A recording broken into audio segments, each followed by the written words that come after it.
దేశంలో కోట్ల మందికి ఇష్టమైన ఇతిహాసం. రాముడు సీత అంటే ఓ ఎమోషన్. వారిని దేవుళ్ళుగా కొలుచుకుంటారు. ఆదర్శంగా తీసుకుంటారు. భారతదేశ నీతికి ప్రతీకగాను చెప్పుకుంటారు. అందుకే సీతారాముల కథతో సినిమాలు వస్తే జనం విరగబడి చూస్తుంటారు. అయితే ఇలాంటి ఇతిహాసాలు, పౌరాణికాలు తీయాలంటే తెలుగువారి తర్వాతే ఎవరైనా అంటే ఒప్పుకొని తీరాల్సిందే. మనవాళ్ళు తీసినంత అందంగా, భక్తియుతంగా మరే భాషలోనూ సినిమాలు కనిపించవు. రాముడైనా, కృష్ణుడైనా, శివుడైనా తెలుగువారు రూపొందిస్తేనే వెండి తెరపైన వారికి నీరాజనాలు దక్కుతాయి. ఇదా కాలంలోనే కాదు, ఈ కాలంలోనూ నిజమే అని నిరూపించేందుకు ఎన్నో సినిమాలున్నాయి. ముఖ్యంగా రీసెంట్ గా వచ్చిన ప్రభాస్ ఆదిపురుష్ బాలీవుడ్ వాళ్ళు రూపొందిస్తే రాముడి సినిమాని కూడా చూడకుండా అదిరిపోయారు జనం.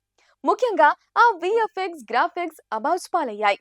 మనవాళ్ళు పలకని రాఘవ, జానకి అనే పేర్లు కూడా కనెక్ట్ కాలేదు. అందుకే ఆదిపురుష్ పోయింది. అయినా ఇప్పుడు మరోసారి బాలీవుడ్ నుంచే మరో రామాయణం వస్తోంది. ఈ కథ గురించి చాలా రోజులుగా వినిపిస్తూనే ఉంది. రణబీర్ కపూర్, సాయి పల్లవి జంటగా ఈ చిత్రం రూపొందబోతోందని వార్తలు చాలానే వచ్చాయి. రీసెంట్ గా ఈ మూవీ ప్రొడక్షన్ లో కన్నడ హీరో యష్ కూడా జాయిన్ అయ్యాడు. అంటే నిర్మాణ భాగస్వామిగా మారాడు. అతని చిత్రంలో రావణుడి పాత్రలో కనిపించబోతున్నాడని కూడా ముందే చెప్పారు. అయితే ఈ ప్రాజెక్ట్ ఎప్పుడు స్టార్ట్ అవుతుంది అన్న డీటెయిల్స్ పెద్దగా వినిపించలేదు. బట్ ఈ మూవీ స్టార్ట్ అయింది. ప్రస్తుతం చిత్రీకరణ జరుపుకుంటోందంటూ కొన్ని ఫోటోస్ సోషల్ మీడియాలో హల్చల్ చేస్తున్నాయి. సాయి పల్లవి సీతగా, రణబీర్ రాముడిగా కనిపిస్తోన్న ఆ ఫోటోస్ సోషల్ మీడియాను హీట్ ఎక్కిస్తున్నాయి. ఇద్దరు అచ్చంగా సరిపోయారు అంటూ పాజిటివ్ కామెంట్స్ కూడా వస్తున్నాయి. సీత పాత్రలో సాయి పల్లవి అంటే ఖచ్చితంగా దేశవ్యాప్తంగా ఉన్న ప్రేక్షకులు కనెక్ట్ అవుతారు. ఇప్పటి వరకు తను చేసిన సినిమాలు, పాత్రలు కూడా తను సీత అంటే నమ్మేందుకు దగ్గరగా ఉంటాయి. సీత పాత్రలో అనేక ఎమోషన్స్ ఉంటాయి. సాయి పల్లవి ఎలాగో బెస్ట్ యాక్ట్రెస్ కాబట్టి అవేం తనకు ఇబ్బంది కాదు.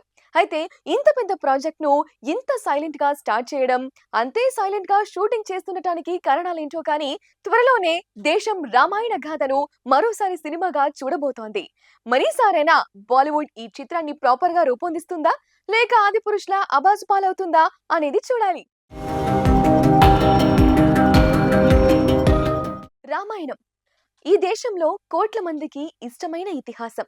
రాముడు సీత అంటే ఓ ఎమోషన్. వారిని దేవుళ్ళుగా కొలుచుకుంటారు. ఆదర్శంగా తీసుకుంటారు.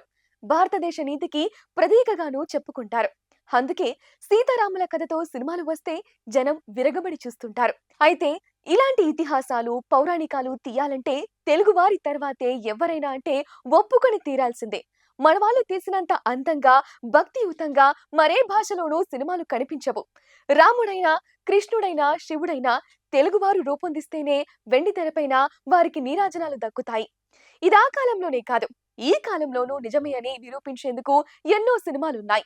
ముఖ్యంగా రీసెంట్ గా వచ్చిన ప్రభాస్ ఆదిపురుష్ బాలీవుడ్ వాళ్ళు రూపొందిస్తే రాముడి సినిమాని కూడా చూడకుండా అదిరిపోయారు జనం. ముఖ్యంగా ఆ విఎఫ్ఎక్స్ గ్రాఫిక్స్ అబాస్పాలయ్యాయి. మనవాళ్ళు పలకని రాఘవ, జానకి అనే పేర్లు కూడా కనెక్ట్ కాలేదు. అందుకే ఆదిపురుష్ పోయింది. అయినా ఇప్పుడు మరోసారి బాలీవుడ్ నుంచే మరో రామాయణం వస్తోంది. ఈ కథ గురించి చాలా రోజులుగా వినిపిస్తూనే ఉంది.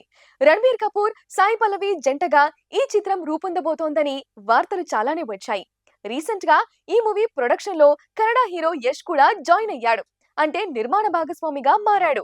అతని చిత్రంలో రావణుడి పాత్రలో కనిపించబోతున్నాడని కూడా ముందే చెప్పారు. అయితే ఈ ప్రాజెక్ట్ ఎప్పుడు స్టార్ట్ అవుతుంది అన్న డీటెయిల్స్ పెద్దగా వినిపించలేదు. బట్ ఈ మూవీ స్టార్ట్ అయింది.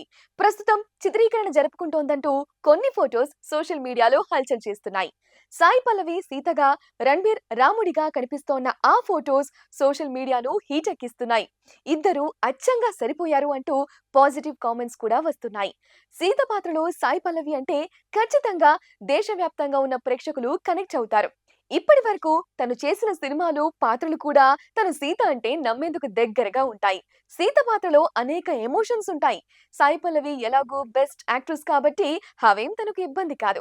అయితే ఇంత పెద్ద ప్రాజెక్ట్ ను ఇంత సైలెంట్ గా స్టార్ట్ చేయడం, అంతే సైలెంట్ గా షూటింగ్ చేస్తుండటానికి కారణాలేంటో కానీ త్వరలోనే దేశం రామాయణ గాథను మరోసారి సినిమాగా చూడబోతోంది.